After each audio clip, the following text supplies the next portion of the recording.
नमस्कार मंडळी, कशा आहात? मजेत ना? मजेतच ना. आज आपण झटपट अशी टिफिनसाठी कारल्याची भाजी बनवणार आहोत. अजिबात कडू लागत नाही आहे. त्यासाठी इथे 4 कारले घेतलेले आहेत. गोल असे कट करून घ्यायचे.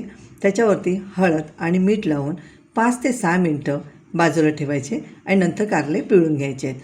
मसाला बनवण्यासाठी इथे धणे, जिरं, बडीशेप आणि थोडीशी सुकी मिरची हलकीशी गरम करून घ्यायची आणि मिक्सरला दरदरा वाटून घ्यायची. 2 चमचे तेल टाकलेलं आहे. त्याच्यामध्ये आता ही कारले आपल्याला भाजून घ्यायचे आहेत. कारले भाजून झाले की त्याच पॅनमध्ये परत थोडंसं चमचाभर तेल टाकायचं आणि इथे उभा चिरलेले 2 कांदे घेतलेले आहेत. मोठे मोठे कांदे कापायचे. कांद्याचा रंग चेंज झाला की त्याच्यावरतीच कारले टाकायचे. बेसिक मसाले आपण जे हळद, लाल तिखट आणि जो पिसलेला मसाला आहे तो सर्व एकजीव करून घ्यायचं. एकजीव करून झाल्यानंतर 5 ते 6 मिनटं झाकण ठेवायचं. मस्तपैकी आपली इथे चटपटी भाजी तयार झाली. नक्कीच करून बघा. व्हिडिओ आवडला तर लाईक, शेअर, कमेंट करा. थँक्यू.